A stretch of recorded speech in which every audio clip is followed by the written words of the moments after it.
মুনু, তুমি যে আমাক এৰি যাব ওলাইছা, কথাটো ভাবিলে বুকুখন বৰকৈ খুন্দা মাৰি ধৰে। বৌ, তেনেকৈ নক'ব। তেনেকৈ ক'লে মই যাবলৈকে নোৱাৰিম বৌ। মোৰ কলিজাখনে সদায় ৰাতি কান্দি থাকে। বৌ, আপুনি মোৰ মা নিচিনা। আপোনাক এৰি যোৱাৰ কষ্ট মোৰ বহুত। সৰুৰ পৰা মাৰ মৰম নাপালোঁ, দেউতাৰ মৰমো নাপালোঁ। দাদা আৰু আপুনিয়ে মোক তুলি তালি ডাঙৰ দীঘল কৰিলে। এতিয়া মোৰ বিয়াৰ সময়ত আপোনাক দাদাক এৰি থৈ যোৱাটো মোৰ বৰ কষ্ট হৈছে বৌ। তাত বা মই কেনেকুৱা মানুহ পাওঁ, মোক বা গ্ৰহণ কৰিব পাৰে নে নোৱাৰে দুখীয়া বুলি। মুনু, যেতিয়া তুমি সৰু আছিলা, খুব আমনি কৰিছিলা, তেতিয়া আমি ভাবিলোঁ যদি আমি সন্তান জন্ম দিওঁ তুমি অনাদৰ হ'বা, কাৰণ তোমাৰ ককাইৰাতকৈ তুমি প্ৰায় 10-12 বছৰ সৰু। তেনেস্থলত তুমি আমাৰ সন্তানৰ নিচিনাই। আমি যদি সন্তান এটাত জন্ম দিওঁ তেনেহ'লে তোমাৰ লগত কিজানি অন্যায় হ'ব, কিজানি তোমাৰ প্ৰতি আমাৰ মৰমবোৰ কমি যাব। সেইকাৰণে আমি সন্তানৰ কথা নাভাবিলোঁ মুনু। আমাৰ কিন্তু বেলেগ একো অসুবিধা নাছিল। এতিয়া সমাজে আমাক বাজি বুলি হাঁহে, বজা বুলি হাঁহে, কিন্তু আমি কোনো ভ্ৰক্ষেপ নকৰোঁ, কাৰণ তুমি মোৰ ননদ নহয় বা তোমাৰ ককাইৰাৰ তুমি ভনী নহয়। তুমি আমাৰ পেটৰ সন্তান মুনু। তুমি ভালকৈ থাকিবা দেই, সকলোকে মৰম কৰিবা।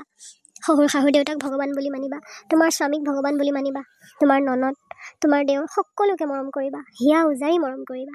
এটা কথা সদায় মনত ৰাখিবা, মৰমেহে মৰম জিনিব পাৰে। হ'ব বৌ, চিন্তা নকৰিবা। তুমি আৰু দাদাই দিয়া সংস্কাৰখিনি লৈ মই সদায় আগবাঢ়ি যাম বৌ। কিন্তু মোৰ এটা কাৰণে ভয় লাগে, তেওঁলোক চহৰৰ মানুহ, ইমান ধনী, মোক বা গ্ৰহণ কৰিব পাৰে নে নোৱাৰে, তেওঁলোকৰ আদব কাইদাবিলাক বা মই জানো নে নোৱাৰোঁ, মই পাৰোঁ নে নোৱাৰোঁ বৌ। আই, মোৰ অসুবিধা হ'লেচোন তুমি 30-40টা আলহীক ভাত বনাই খুৱাব পাৰা, ইমান ভাল পাই যায়। তাৰপিছত আকৌ তোমাক তেওঁলোকে বেয়া পাব, হ'বই নোৱাৰে। আজিলৈকে মই তুমি ডাঙৰ হোৱাৰ পৰা গা ধোৱা কাপোৰকেইটা ধুই নাপালোঁ, চব তুমিয়ে ধুই দিয়া। এনেকুৱা এজনী লক্ষীহীন ছোৱালীক কোনে মৰম নকৰিব কোৱাচোন। বৌ, মই সদায় চেষ্টা কৰিম। এতিয়া মন মাৰি নাথাকিবা, আজি বজাৰকেইটাও কৰিব আছে নহয়। তাৰপিছত আৰু কেইটা দিন, আৰু 11টা দিনহে আছে তোমাৰ বিয়ালৈ। হ'ব, মন বেয়া নকৰিবা, হাঁহি মুখে যোৱা। আৰু একো নাই, আমাৰ ঘৰখনতো ইমানো দূৰ নহয়, 16 কিলোমিটাৰহে। হ'ব দিয়া, আহি থাকিবা মাজে মাজে জোঁৱাইৰ লগত, আমিও যাম নহয় তোমালোকৰ ঘৰলৈ। বৌ, মোৰ কিন্তু এটা কথাৰ কাৰণে বৰ চিন্তা লাগি থাকে। তাৰমানে কি জানা বৌ, তোমালোকেতো মোৰ কাৰণে সন্তানৰ চিন্তা নকৰিলা, এতিয়া মোকতো বিয়া দি দিবা। তোমালোকৰ যেতিয়া বয়স হৈ আহিব, মই জানো তোমালোকক তেনেকৈ চাব পাৰিম বৌ? তেওঁলোকে জানো মোক সেইটো অনুমতি দিব? তেনেকুৱা কিবা কৰিলে কিন্তু মই গুচি আহিম, যদি তেওঁলোকে তোমালোকক চাবলৈ নিদিয়ে। ঢেৰ কাকৰিজনী কথা শুন, নাপায় নহয় তেনেকৈ গুচি আহিম বুলি ক'বলৈ গোসানী। নহয়, মই গুচি আহিম। আমাৰ জোঁৱাই বহুত ভাল, আমাকো সিমানেই মৰম কৰিব। বাৰু, তোমালোকে ভালকৈ চাই চিতিয়ে মোক বিয়া দিবা যেতিয়া, আৰু ভালেই দিবা চাগে, সেই বুলিয়ে মানি ল'ম আৰু দিয়া। হেৰা, আপুনি আহিলে? বাপৰে, বজাৰত বস্তুবিলাকৰ কি জুইছে দাম। আজি ফাৰ্নিচাৰখিনি পইচা দি থৈ আহিলোঁ। কি ধুনীয়া চেগুন কাঠৰ ফাৰ্নিচাৰ বনাইছে। ই একদম আমাৰ মুনু ঘৰৰ মানুহ। খুব ভাল পাব সেয়া চকীত বহি, সেয়া বিচনাত শুই। তাৰপিছত একেবাৰে ডাইনিংখন যি গপচ, 6জন বহিব পাৰে আকৌ। মাজত সেই কিবা গ্লাছ লগাই দিছোঁ। ককাইদেউ, মোৰ বেয়াই লাগে, ইমান দিনৰ পৰা কষ্ট কৰি পোৱা পইচাকেইটা তই মোৰ লগতে খৰচ কৰিব ওলাইছ। নিজৰ সংসাৰখনৰ কথাটো নাভাবিলিয়ে। এতিয়া এই বুঢ়া বয়সত তহঁতক যে কোনে চাব? মই বা সদায় আহিব পাৰোঁ নে নোৱাৰোঁ? গোটেইকেইটা পইচা মোৰ লগত দিব নালাগে, অলপ নিজৰ কাৰণেও থবি। নহ'লে বেমাৰে আজাৰে ভগৱানে নকওক, প্ৰয়োজন হ'লে কোনে দিব কচোন? মোৰতো নিজৰ একো নাই, BA টো পাছ কৰিলোঁ হয়, এতিয়া আকৌ তেওঁলোকে বা চাকৰি কৰিব দিয়ে নে নিদিয়ে? কিয় চাকৰি কৰিব নিদিব? তেওঁলোকৰ লগত আমাৰ কথা পতা আছে নহয়, তেওঁলোকৰ চিন্তাধাৰাবিলাক বৰ উন্নত। তাকে মাজনী, তই চিন্তা নকৰিবি দে, যি হয় দেখা যাব দে। ভগৱানে দিয়া হাত ভৰিকেইখন আছে নহয়, কৰি খাম আৰু, খালি তই সুখত থাক। হেৰা, শুনিছা? কওকচোন। ৰাইজৰ মানুহখিনিৰ কাৰণে মাছকে যোগাৰ ধৰিছোঁ, ৰৌ মাছ। আৰু এতিয়া আলহীৰ কাৰণেতো ছাগলী এটা কাটিবই লাগিব, কাৰণ দৰা ঘৰৰ মানুহকনো আৰু তুমি কি মাছ দি ভাত খুৱাবা। এতিয়া তাকে এইখিনিতে পেণ্ডেলৰ ব্যৱস্থাটো কৰিব আছে, আৰু বাকী সোণৰ গহনাখিনি সেইখিনিতো আৰু তুমি ভালকৈ থৈছাই নহয়। মই মাইনাৰ বিয়া বুলিয়ে কিমান বছৰৰ পৰা এটকাকৈ সাঁচি 10 লাখ টকা গোটাইছোঁ। ধুনীয়াকৈ এতিয়া আমাৰ ছোৱালীজনীক বিয়া দিব পাৰিম আমি। মই এটা কথা ভাবি নাপাওঁ, সমাজখনত পৃথিৱীখন কেনেকৈ চলি আছে। ছোৱালীজনী গোটেই জীৱনৰ কাৰণে দি দিব, আকৌ তাৰ উপৰিও বস্তুবিলাকো দিব লাগে। ককাইদেউ, আমি নিদো দেচোন, তেতিয়ানো সিহঁতে আমাক গ্ৰহণ কৰে নে নাই চাম। সেই মাজনী তেনেকে নকয়। এইবিলাক চলি আছে প্ৰথা আৰু চলিয়ে থাকিব। তাকেই মাজনী, এইবিলাক আমি পৰিৱৰ্তন কৰিব নোৱাৰোঁ, আমি এইবোৰৰ মতেই যাব লাগিব।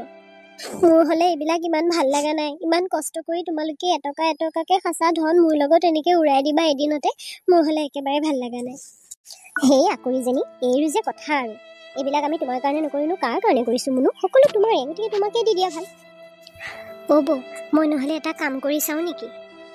কি কাম মাজনী? ল'ৰাজনক মই অলপ জুখি চাওঁ নেকি, তেওঁৰ মানসিকতাটো কেনেকুৱা জানিবৰ কাৰণে। এই মাজনী, এইবিলাক কি কৰিব ওলাইছ? তেওঁলোকে গম পালে কি ভাবিব? কিনো ভাবিব? একো নাভাবে, মই এইটো কৰিমেই। হেল্ল', অঁ শুনিছে? আপুনি ক'ত আছে? আপুনি এতিয়া আমাৰ ঘৰলৈ আহকচোন, ডাঙৰ বিপদ এটা হৈছে। মই যে অকলে কেনেকৈ চম্ভালিম ভাবিয়ে পোৱা নাই। আপুনি আহকচোন। হয়, আপুনি আহক। কি কৰোঁ মা? যাওঁনে মই? সঁচাকৈ কিবা বিপদত পৰিছে হ'বলা। কি? তই তালৈ যাও? থ এইবিলাক নমুনা, সেই বজা বাজিহাল। সিহঁতৰ কিবা ঘৰত অসুবিধা হৈছে, আকৌ তই এতিয়া বিয়াখন নহওঁতে কিয় যাব লাগে? কোনো দৰকাৰ নাই। আমাৰ ছোৱালীজনী লৈহে মতলব। সিহঁতৰ ঘৰত কোন মৰিছে সজিছে এইবিলাক লৈ আমাৰ কোনো মতলব নাই। আমি খালি বস্তুখিনি আৰু ছোৱালীজনী পালেই হ'ল। নাই মা, আপুনি তেনেকৈ নক'ব। নাপায় নহয় এনেকৈ ক'বলৈ।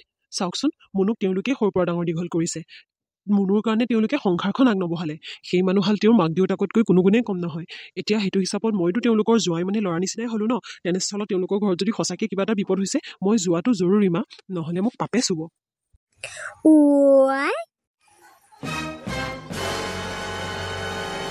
তোৰচোন শহু শাহুৰ প্ৰেম জাগিলেই এতিয়াই। তুমি তেনেকৈ নক'বা মা। তুমি নিজৰ ক্ষেত্ৰত ভাবি চোৱাচোন। আইতা ককাৰ কিবা এটা গা বেয়া হ'লে তুমি কেনেকৈ দৌৰি যোৱা? দেউতাও যায় তোমাৰ লগতে। আমিতো সৰুৰ পৰা এইবিলাক দেখিয়ে ডাঙৰ হৈছোঁ ন। তেনেস্থলত তেওঁলোকৰ ঘৰত যদি কিবা এটা বিপদ হৈছে, মই জোৱাইক হিচাপে যোৱাটো উচিত নহয় জানো মা?